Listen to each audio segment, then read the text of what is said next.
కాశీలో కాలభైరవ స్వామి టెంపుల్. కాశీకి వెళ్ళిన వెంటనే కాలభైరవ స్వామి దర్శనం చేసుకున్న తర్వాతే కాశీ విశ్వేశ్వరుని దర్శించుకోవాలి. ఎందుకంటే కాశీ క్షేత్రానికి ఆయన క్షేత్రపాలకుడు. అందుకని ఆయన అనుగ్రహం లేనిది మనం కాశీలో అడుగు కూడా పెట్టలేము. కాశీకి రావాలన్నా, కాశీలో ఉండాలన్నా ఆయన అనుమతి ఉంటేనే మనం కాశీలో ఉండగలము, కాశీకి రాగలము. లేకపోతే కాశీలో అడుగు కూడా పెట్టలేము మనం. ఇలా గుడి ప్రాంగణంలో బయట అంతా కూడా ఇలా ఉంటుంది. ఇక్కడంతా భక్తులందరూ క్యూలో వెయిట్ చేస్తూ ఉంటారు లోపలికి వెళ్ళడానికి. చాలా పెద్ద క్యూ ఉంటుంది అక్కడ. చూడండి, వాకులంతా ఇలా ఉంటుంది ఇదంతా.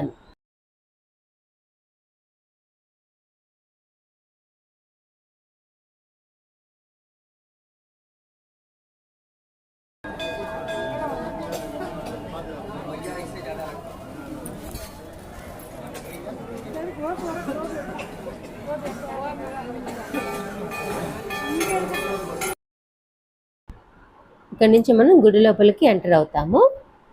ఇది ఎంట్రన్స్ గుడికి. పైన స్వామి విగ్రహం ఉంది. కాలభైరవ మందిరం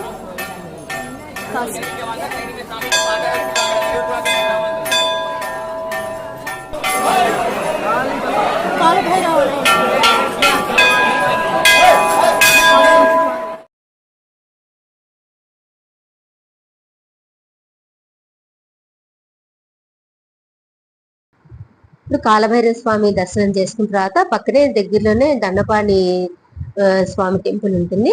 ఆ టెంపుల్ ని దర్శించుకోవాలి. చూసారా, శ్రీ దండపాణి మహారాజ్కి టెంపుల్ అని రాసి ఉంటుంది.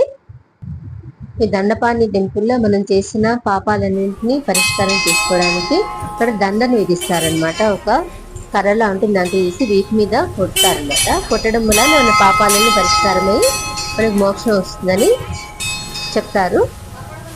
అందుకని కంపల్సరీ కాశీకి వచ్చినప్పుడు కాలభైరవ స్వామి దర్శించుకోవాలి.